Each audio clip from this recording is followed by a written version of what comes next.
Hello friends, आज मैं आपके साथ डेवलपमेंट इकोनॉमिक्स का एक और टॉपिक लेके आया हूँ। चैप्टर का नाम है economic growth and development and topic का नाम है मेजरमेंट ऑफ इकोनॉमिक डेवलपमेंट। कौन कौन से तरीके हैं जिससे आप इकोनॉमिक डेवलपमेंट को मेजर कर सकते हो वो डिस्कस करेंगे। ट्रेडिशनल मेजर्स भी हैं, मॉडर्न मेजर्स भी हैं। चलिए शुरू करते हैं। शुरू करने से पहले बता दूं कि इस चैप्टर के सारे लिंक्स आपको डिस्क्रिप्शन में मिल जाएंगे। फर्स्ट आ जाता है traditional measures of economic development, जो पुराने ज़माने से चलते आ रहे हैं। क्लासिकल इकोनॉमिस्ट उनको फॉलो करते हैं कि कौन कौन से तरीके जिससे इकोनॉमिक डेवलपमेंट को मेजर किया जा सकता है। Following are some traditional measures of economic development. इसमें जो फर्स्ट आ जाता है वो है मेजरमेंट थ्रू नेशनल इनकम। तो कुछ लोग जो क्लासिकल इकोनॉमिस्ट है वो कहते थे नेशनल इनकम बढ़ेगी तो पर कैपिटा इनकम बढ़ेगी तो ही ये जो है डेवलपमेंट मानी जाएगी। ठीक है, तो पर कैपिटा इनकम का मैंने अलग पॉइंट बनाया हुआ है। Economists like Simon Kuznets, A J. Youngson etcetera, वो क्या कहते थे, economic development is measured in terms of increase in national income over time. तो इकोनॉमिक डेवलपमेंट को मेजर किया जाता है ओवरऑल नेशनल इनकम बढ़ेगी तो ही इकोनॉमिक डेवलपमेंट बढ़ेगी। According to Kuznets, with a view to measure economic development, we may define it either in terms of national income growth or in terms of total output produced by the residents of a country at a constant price। तो Kuznets का भी Kuznets का भी यही मानना था कि overall national income grow करेगी या नेशनल आउटपुट जितना भी देश में काम होता है वो बढ़ेगा, तभी ओवरऑल ग्रोथ मतलब डेवलपमेंट मानी जाएगी। ठीक है, यंगसन क्या कहते थे, professor A J. Youngson also treats national income as an important index of economic development. वो भी ये कहते थे कि जो नेशनल इनकम है ये एक अच्छा इंडेक्स है, इससे पता लग सकता है कि डेवलपमेंट हो रही है कि नहीं। He states that increase in national income of a country points to a development of a country. वो भी ये कहते थे जितनी नेशनल इनकम बढ़ेगी उतनी डेवलपमेंट बढ़ेगी। फिर प्रोफेसर पीगो भी यही मानते थे, is also of the similar opinion that economic development can be measured in terms of changes in national income over the period of time. तो ये सारे के सारे इकोनॉमिस्ट एक ही बात कह रहे हैं कि भाई नेशनल इनकम बढ़ेगी तो देश की तरक्की होगी। बट अब इसके आर्गुमेंट्स फेवर में भी है, अगेंस्ट भी है। जो फेवर में है वो ये कहते हैं increase in national income leads to increase in per capita income. अगर नेशनल इनकम बढ़ेगी तो पर कैपिटा इनकम बढ़ेगी। Higher level of national income में लीड टू मोर वेलफेयर। जितना ज़्यादा नेशनल इनकम होगा उतनी वेलफेयर होगी। बट जो इस पॉइंट की बुराई करते हैं वो ये कहते हैं during war time national income may be high but it does not mean development. अगर किसी देश में जंग लगी हुई है तो उसमें ज़्यादा से ज़्यादा काम होगा, बंदूकें गोलियां बनेगी, वॉर टाइम गुड्स बनेंगे, तो उसमें वो तो हाई होगी ना नेशनल इनकम। बट साइमल्टेनियसली जब जंग लगी हुई है, वॉर लगी है, तो उसको डेवलपमेंट तो नहीं कहेंगे ना। समझ की बात। नेक्स्ट आ जाता है it does not account for the composition of national product. इन्होंने ये तो बताया ही नहीं कि नेशनल इनकम बढ़ रही है मगर बन क्या रहा है, नेशनल आउटपुट क्या बन रही है, लग्जरी आइटम बन रही है जो सिर्फ अमीर खाते हैं, या बंदूकें गोलियां बना रहे हो या बना क्या रहे हो, ये तो बताया ही नहीं। समझ की बात। नेक्स्ट आ जाता है higher level of national income में lead to higher social cost. जितनी ज़्यादा नेशनल इनकम बनाओगे उतनी सोशल कॉस्ट भी तो बढ़ सकती है। नेशनल इनकम को बढ़ाने के चक्कर में नई नई फैक्ट्रियाँ खोलेंगे, उससे पोल्यूशन भी निकल सकता है। ये तो छोटा सा एग्जाम्पल। ठीक है, several difficulties may occur in the estimation of national income. अब नेशनल इनकम को एस्टिमेट करने के 3 मेथड्स हैं, income method, expenditure method and value added method. मगर आपको लगता है कि ये तीनों के तीनों मेथड एकदम एक्यूरेटली नेशनल इनकम को मेजर करते हैं? नेशनल इनकम पता कैसे लगेगी? समझ की बात। तो कई लोग अनऑर्गेनाइज सेक्टर में काम करते हैं, उनकी इनकम्स का तो पता लग ही नहीं सकता। तो इनकम मेथड्स में कई प्रॉब्लम्स हैं। नेक्स्ट जो पॉइंट आ जाता है वो आ जाता है मेजरमेंट थ्रू पर कैपिटा इनकम। तो कुछ लोग कहते थे पर कैपिटा इनकम ज़्यादा है तो डेवलपमेंट ज़्यादा है। अब इस पॉइंट को डिस्कस करेंगे। According to professor Kindleberger, Leibenstein etcetera and others, जो भी आप लिख सकते हो, economic development should be assessed in terms of real per capita income. मतलब ये कहते थे जितनी रियल पर कैपिटा इनकम बढ़ेगी, पर बंदा जितना ज़्यादा काम करता है उसकी जितनी ज़्यादा एवरेज तनख्वाह होगी किसी भी कंट्री की, उतना ही डेवलपमेंट होगी। If in a country real per capita income is increasing fast enough, it should be deemed that economic development of that country is progressing well। अगर किसी भी कंट्री में रियल पर कैपिटा इनकम बढ़ रही है तो हम ये कह सकते हैं कि उस कंट्री की डेवलपमेंट बढ़ रही है या डेवलपमेंट हो रही है। According to Gustav Ranis, real per capita income represents the most reliable indicator of economic development. Gustav Ranis कहते थे जो भी रियल पर कैपिटा इनकम है ये सबसे एक जो है एक रिलायबल, एक भरोसेमंद इंडिकेटर है इकोनॉमिक डेवलपमेंट का। अब इसके भी मेरिट्स डीमेरिट्स हैं। आर्गुमेंट्स इन फेवर, जो लोग कहते हैं पर कैपिटा इनकम ही होनी चाहिए, क्यों कहते हैं? Ultimate aim of economic development is to raise the standard of living of the people by way of raising their consumption and consumption of goods and services. तो अल्टीमेट ग्रोथ एंड डेवलपमेंट का मकसद क्या है, ताकि लोग ज़्यादा goods and services खाएं, ठीक है। This can be best ascertained only in terms of पर capita income and not in aggregate income. तो अगर हमने देखना है कि बंदे जो पीपल हैं वो ज़्यादा गुड्स एंड सर्विसेज खाते हैं नहीं खाते, तो हमें उनकी पर कैपिटा इनकम को कंसिडर करना पड़ेगा, ठीक है। दूसरी तरफ लीस्ट डेवलप कंट्रीज, LDC मतलब least develop countries, have a very limited capacity to rate output per capita, ठीक है। In these countries economic development makes a headway along with the rise in this capacity. Thus many economists prefer to express economic development in terms of per capita income. तो least develop countries में जो output का rate है वो निकालना मुश्किल हो जाता है, टोटल आउटपुट निकालनी मुश्किल हो जाती है। तो पर कैपिटा आउटपुट, कुछ इकोनॉमिस्ट मानते हैं कि पर कैपिटा आउटपुट निकालना वहाँ पे आसान है कि पर बंदे ने कितना काम किया, जितना काम किया उस हिसाब से तनख्वाह कमाई, ठीक है। तो ये पॉइंट भी ऐसा जाली सही है, मगर चलो करना तो है ही है। Increase in per capita income is more appropriate indicator of the level of welfare than aggregate income. कुछ लोग कहते हैं टोटल इनकम से अच्छा पर कैपिटा इनकम ले लो, ठीक है। A faster growth of output than the growth rate of population and thereby a faster growing per capita income has been principal characteristic of the development of advanced nations. तो ये कहता है कि advance nation का main जो feature है, main जो खासियत है वो ये रही है कि वो पर कैपिटा इनकम को तेज़ी से बढ़ाते हैं और पॉपुलेशन की स्पीड इतनी तेज़ी से नहीं बढ़ती।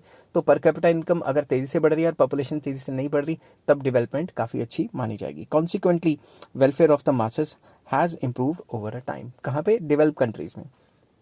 नेक्स्ट आ जाता है आर्गुमेंट्स अगेंस्ट। कुछ लोग कहते हैं कि भाई पर कैपिटा इनकम को नहीं लेना चाहिए। वो कहते हैं it ignores unequal distribution of income, कि भाई पर कैपिटा इनकम तो एवरेज इनकम होती है, इसमें ये तो बताया नहीं कि इनइक्वालिटीज़ हैं कि नहीं है, और असल ज़िंदगी में तो बहुत इनइक्वालिटीज़ हैं, तो इसको कैसे लें।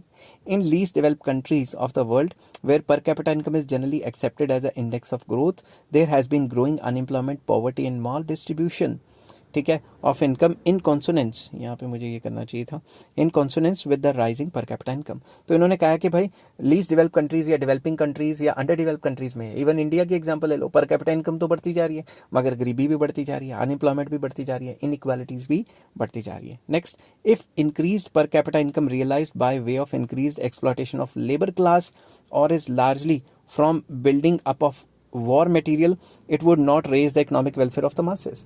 कुछ लोग कहते हैं कि भाई पर कैपिटा इनकम बढ़ गई, मगर पर कैपिटा इनकम इसलिए बढ़ी है कि लेबर की एक्सप्लॉयटेशन की है, उसको डबल ट्रिपल काम कराया और तनख्वाह कम उतनी नहीं दी, ठीक है। लेबर को एक्सप्लॉयट करके पर कैपिटा इनकम बढ़ाना वो डेवलपमेंट नहीं मानी जाएगी। ओवरऑल अगर वॉर टाइम गुड्स बना रहे हैं, जो कहीं ना कहीं बम फटेगा, किसी ना किसी को मारेगा, तो उस टाइप के वॉर टाइम गुड्स बना रहे हैं, ठीक है, तो उससे पर कैपिटा इनकम बढ़ गई है, तो उसको भी डेवलपमेंट नहीं मानेंगे, ठीक है। Increase in real per capita income index also increases the level of pollution. In order to control water pollution, air pollution and sound pollution, money that is spent on is not deducted from per capita income. Hence, actual value of per capita income may be lowered. Simple words में per capita income को बढ़ाने के चक्कर में नई नई फैक्ट्रियाँ खोलेंगे, नया नया काम खोलेंगे, उससे पोल्यूशन होगा, मगर पोल्यूशन को कम करने के लिए जो भी पैसा खर्च किया जाता है वो पर कैपिटा इनकम से माइनस थोड़ी ना होता है। तो कहने की बात ये है कि ओवरऑल जो है पर कैपिटा इनकम बढ़ाने के चक्कर में सोशल कॉस्ट भी काफ़ी हो जाती है। नेक्स्ट आ जाता है third point, measurement through economic welfare. ये बड़ा सिंपल पॉइंट है कि भाई जितना ज़्यादा वेलफेयर होगी उतना ही डेवलपमेंट होगा। Some economists are of the opinion that ultimate objective of economic development is to promote economic welfare of the people. कुछ लोग कहते हैं कि डेवलपमेंट का मेन मकसद क्या है? वेलफेयर को बढ़ाना, ठीक है। Therefore they regard increase in welfare as the most satisfactory measure of economic development. वो कहते हैं जितनी वेलफेयर बढ़ेगी उतनी ही इकोनॉमिक डेवलपमेंट बढ़ेगी। To estimate the enhancement in the economic welfare, besides the knowledge of volume of national income, the knowledge of how it is produced and how it is distributed is also essential. अगर हमने economic welfare को नापना है या उसको देखना है, तो हमें पता होना चाहिए कि नेशनल इनकम का वॉल्यूम कैसे है, क्या क्या गुड्स एंड सर्विसेज प्रोड्यूस हुए हैं, किस किस तरीके से डिस्ट्रीब्यूशन हुआ है इनकम का, ठीक है। It is also essential to know the nature of national income and social cost of national product is also to be estimated. ये भी देखना पड़ेगा कि नेशनल इनकम की नेचर क्या है और किस तरीके से इसमें सोशल कॉस्ट रहे हैं, मतलब इसको बनाने में कोई पोल्यूशन वगैरह तो नहीं रहा इस टाइप, ठीक है। The estimate of all elements suffer from many practical difficulties. तो इसको एस्टिमेट करना थोड़ा मुश्किल है, क्योंकि हमें क्या पता लगेगा कितनी सोशल कॉस्ट लगी, समझ की बात। Consequently many economist consider criteria of economic welfare only a theoretical major of economic development. तो कई लोग मानते हैं ये तो बस थ्योरेटिकली कह रहा है कि भाई वेलफेयर देखो, वेलफेयर देखो। वेलफेयर के अलग अलग पैमाने, मेरे लिए वेलफेयर के अलग हैं, अमीर बंदे के लिए अलग हैं, सरकार के लिए अलग हैं, समझ की बात। तो ये कोई इतना प्रैक्टिकल पॉइंट नहीं है। नेक्स्ट पॉइंट, मतलब पेपर में तो लिखना है आपने, मगर मैं वैसे बता रहा हूँ, ठीक है। मेजरमेंट बाय कंपैरिजन और कंपैरेटिव कंसेप्ट क्राइटेरिया। इसमें क्या, दो कंट्रीज को कंपेयर करके भी देख सकते हैं कि हमारी कंट्री की जो ग्रोथ रेट है वो बढ़ी है या कम हुई है। सम economist use the method of comparison to measure the rate of economic development. According to them, the rate of economic development may be estimated by comparing the rate of development between two or more than two countries during a particular period of time, or the rate of development in a particular country between different periods of time. Simple words में ये बताया गया कि मान लो एक country ए है, एक country B है। एक कंट्री जो है शुरू में नीचे थी, मगर इसकी ग्रोथ रेट है अच्छी, तो ये बी कंट्री से इस पॉइंट के बाद ऊपर निकल गई।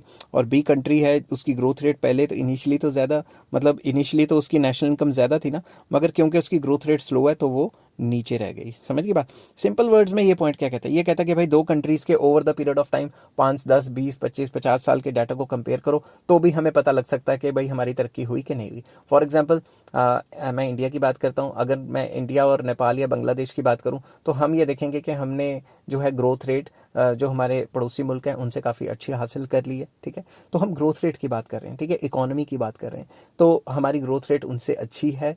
और जब हम कंपेयर करते हैं over the past few years data, तो हम ये देख सकते हैं इस साल हमारी कंट्री की इतनी ग्रोथ रेट थी, इस कंट्री की इतनी थी, हमारी कंट्री की इतनी थी, इस कंट्री की इतनी थी। तो इस तरीके से हम कंपेयर कर सकते हैं। और चलो एक पॉलिटिकल बात भी बीच में कर देता हूँ, जब भी इलेक्शन आने होते हैं तो हमारे जो पॉलिटिशियंस हैं वो अपने पड़ोसियों को गालियाँ निकालनी शुरू कर देते हैं, नेबर्स को गालियाँ निकालनी शुरू कर देते हैं, वो ऐसे हैं, वैसे हैं, वैसे हैं। और भाई अगर अपने आप को कंपेयर करना है यूएसए से करो, कनाडा से करो, जर्मन से करो, फ्रांस से करो, पड़ोसियों को गालियाँ निकाल के क्या फ़ायदा है, ठीक है। तो ये इंसानी फितरत है कि जो कमज़ोर है उसी को दबा के या उसी से कंपेयर करके अपने आप की शेखी मारने की कोशिश करते हैं, अपने आप को ऊंचा दिखाने की कोशिश करते हैं। मगर कंपेयर हमें उससे करना चाहिए जो हमसे बड़ा है, ताकि उससे हमें मोटिवेशन मिले, ठीक है। तो ये मेथड में क्या है, this method of measurement is not satisfactory from the practical point of view. क्यों? This it only clarifies the comparative element of growth but ignores those elements which are not comparable. ये सिर्फ comparative study कर रहा है, compare कर रहा है per capita income में या national income में, मगर कई parameters तो ऐसे हैं जिसमें comparison हो ही नहीं सकता। For example, मतलब अफगानिस्तान है, ठीक है, अफगानिस्तान है और इंडिया है। इंडिया में ऐसे कई लोग हैं जिनके खुद के घर नहीं है, मगर अफगानिस्तान में ज़्यादातर लोगों के खुद के घर हैं। समझ के बात। तो कहने की बात ये, हम कंपेयर नहीं कर सकते। अलग अलग पैरामीटर में कोई कंट्री बेटर हो सकती है, कोई कंट्री बेटर नहीं हो सकती। जैसे इंडिया में मैंने ये देखा है कि मेल फीमेल रेशो जो है, जिसको सेक्स रेशो कहते हैं, वो पाकिस्तान या फिर अफगानिस्तान में बेटर है, ठीक है, और इंडिया में इतनी बेटर नहीं है। तो हम कंपेयर नहीं कर सकते। किसी चीज़ में कोई कंट्री बेटर हो सकती है, किसी और चीज़ में कोई कंट्री बेटर हो सकती है। Hence the comparative concept criteria can not be regarded as a satisfactory measure of economic development. तो हम किसको सेटिस्फैक्शन नहीं दे सकते कि सब कुछ ये सही हो रहा है।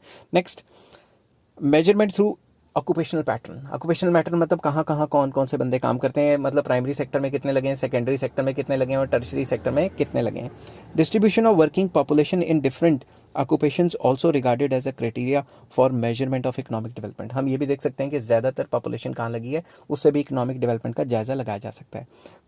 Colin Clark is of the opinion that there is a deep relationship between occupational structure and economic development. Colin Clark कहते थे कि जो ऑक्यूपेशनल स्ट्रक्चर है, यार यहाँ पे डबल एल आना था, ठीक है, आप कर लेना, स्पीड में कभी कभी हो जाता है। कॉलिन क्लार्क ये कहते थे कि ऑक्यूपेशनल स्ट्रक्चर के हिसाब से हम डेवलपमेंट देख सकते हैं। किस तरीके से उन्होंने डिवाइड किया था ऑक्यूपेशनल स्ट्रक्चर को 3 सेक्टर्स में। कौन कौन से?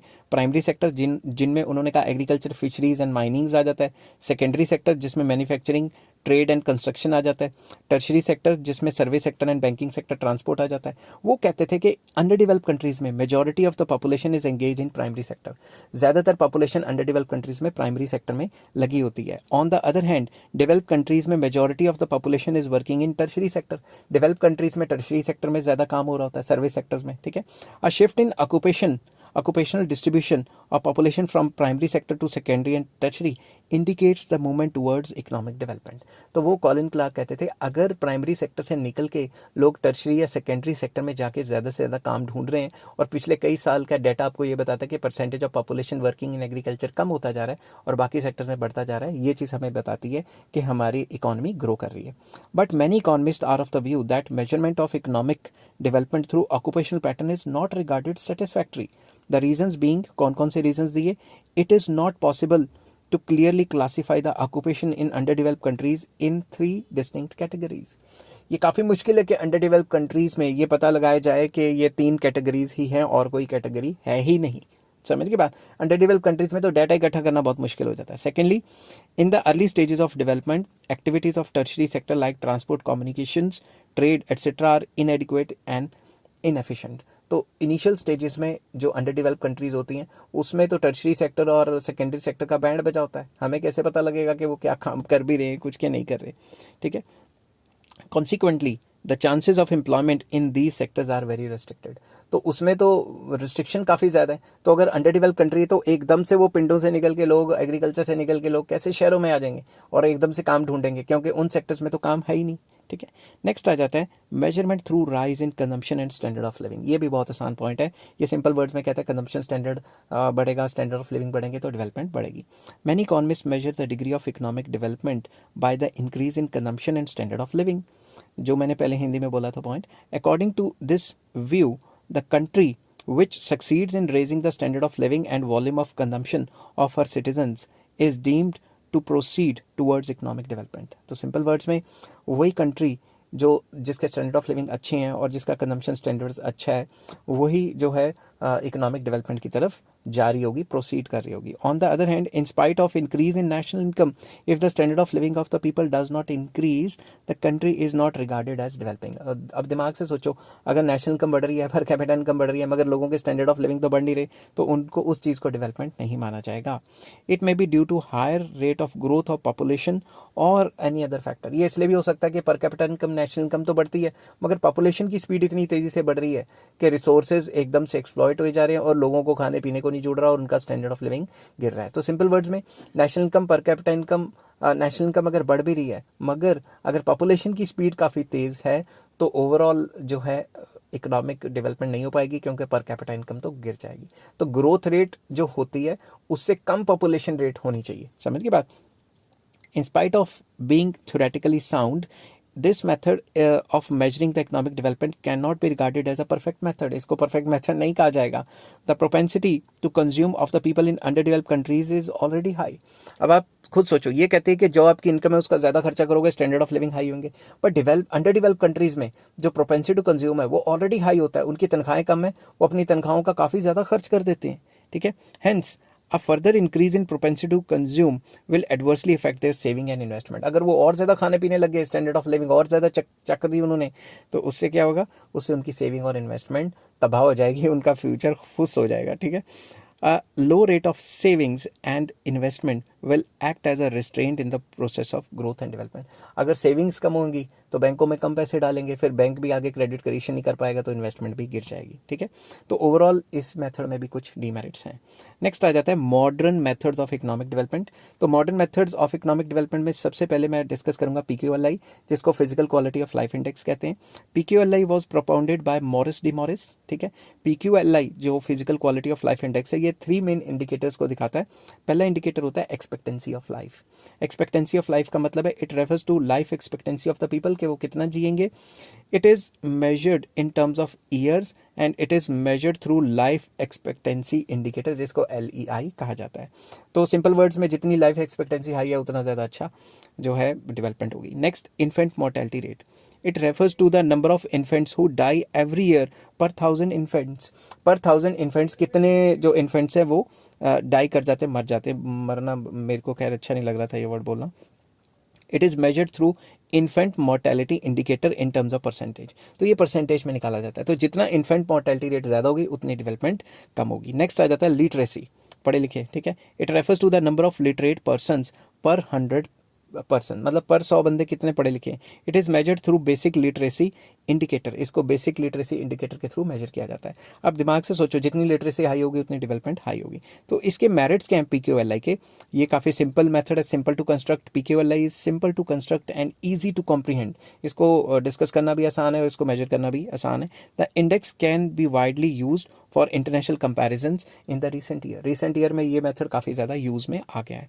Concentrates on the results rather than determinants, ये डिटर्मिनेंट्स ऑफ इकोनॉमिक डेवलपमेंट पे फोकस नहीं करता, रिजल्ट्स पे फोकस करता है। रिजल्ट मतलब लाइफ एक्सपेक्टेंसी बढ़ रही है तो वो तो रिजल्ट ही है ना, और लिटरेसी बढ़ रही है वो भी रिजल्ट है, ठीक है। इन्फेंट मोर्टेलिटी रेट कम हो रहा है वो भी रिजल्ट है।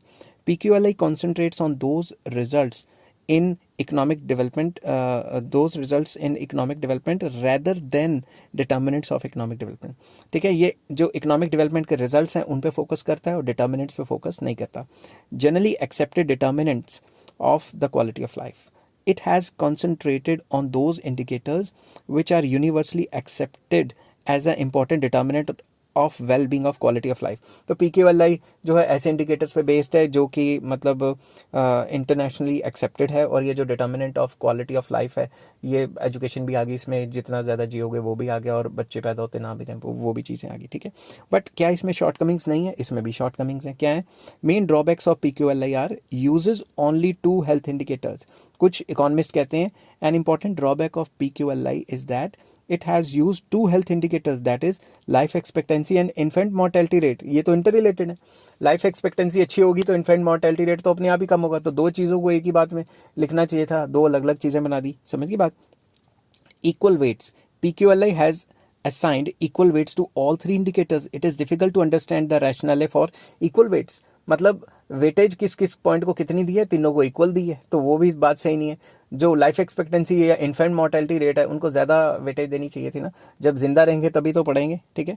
Aggregate in nature, PQLI gives quality of life index for the country as a whole. ये पूरे के पूरे कंट्री की PQLI बताती है, ये पर बंदे को कितनी है वो तो बताती नहीं। अब कई बंदे उनको हेल्थ की फैसिलिटीज़ ज़्यादा हैं, वो बड़े बड़े प्राइवेट हॉस्पिटल में जाके अपना इलाज करा लेते हैं, बड़े बड़े प्राइवेट स्कूलों में जाके पढ़ लेते हैं। कई बंदों को स्कूल ही नहीं मिल रहा, एडमिशन ही नहीं मिल रही, पैसे ही नहीं है उनके पास।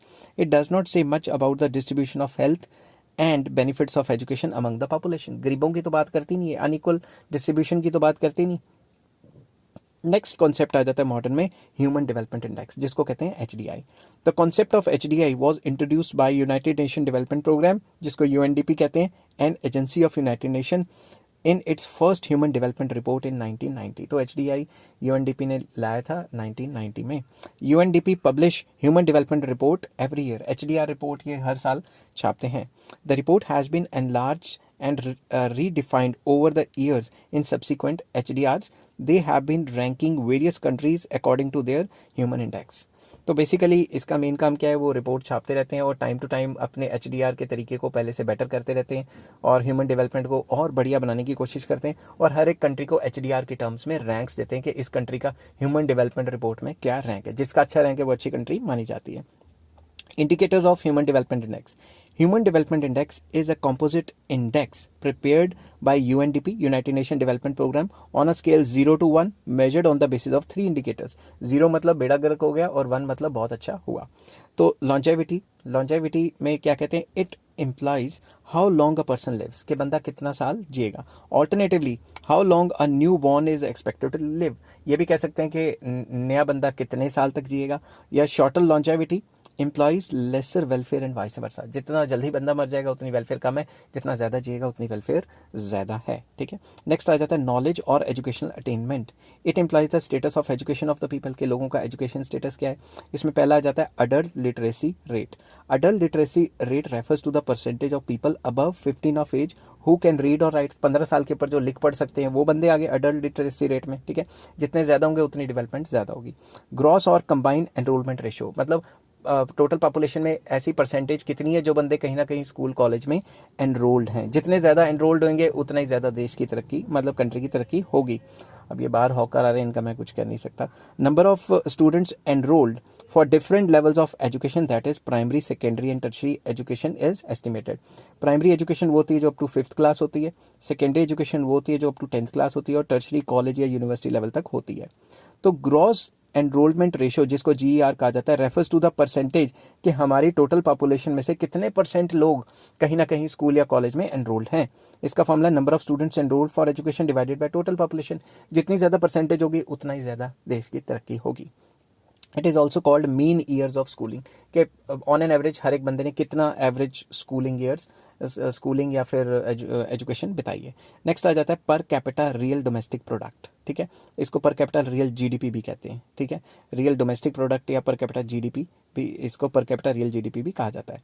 This implies purchasing power of the people और their capacity to buy goods and services. इसमें ये आ जाता है कि पर बंदे ने कितना काम किया। ठीक है, GDP at constant price divided by total population. GDP मतलब एक डोमेस्टिक टेरिटरी में कितना काम हुआ डिवाइडेड बाय पॉपुलेशन, पर बंदे ने कितना काम किया। और अगर पर बंदे का काम पता लग जाएगा, उसको मल्टीप्लाई बाय प्राइस करेंगे तो पता लग जाएगा पर बंदे ने कितनी वैल्यू का काम किया। तो जितनी ज़्यादा ये होगी उतना ही ज़्यादा देश की तरक्की होगी। बट इसकी भी कुछ लिमिटेशंस है। HDI is very good indicator of economic development but it is not free from certain limitations. Following are the limitations. कौन सी हैं? It ignores the certain important dimensions जैसे housing, sanitation, pollution, crime rate etcetera. ये तो अगर इन किसी भी country में ये चीज़ें होंगी तो डेवलपमेंट तो नहीं होगी ना, समझ की बात। Per capita income does not take into consideration the income distribution. Per capita income इन्होंने निकाल तो दी, पर कैपिटा रियल GDP, मगर अनइक्वल डिस्ट्रीब्यूशन है उसको तो कंसिडर ही नहीं किया। नेक्स्ट आ जाता है values of components may be change very quickly hence the results are likely to be inaccurate. ये जो लॉन्जेविटी है, ग्रॉस एनरोलमेंट रेशियो है, इनकी वैल्यू टाइम टू टाइम लगातार चेंज होती रहती है। तो ये नहीं कह सकते कि भाई आज ये वैल्यू नापी और जब रिपोर्ट छापी तब तक क्या पता वैल्यू कोई और होगी हो, समझ गए बात। तो ये लॉन्ग क्वेश्चन के हिसाब से मैंने अटेम्प्ट किया, पॉज करके साथ साथ लिख सकते हैं। और अगर ये वीडियो आपको पसंद आती है तो please like, share and subscribe. इस चैप्टर के सारे लिंक्स आपको डिस्क्रिप्शन में मिल जाएंगे। Take care, bye bye.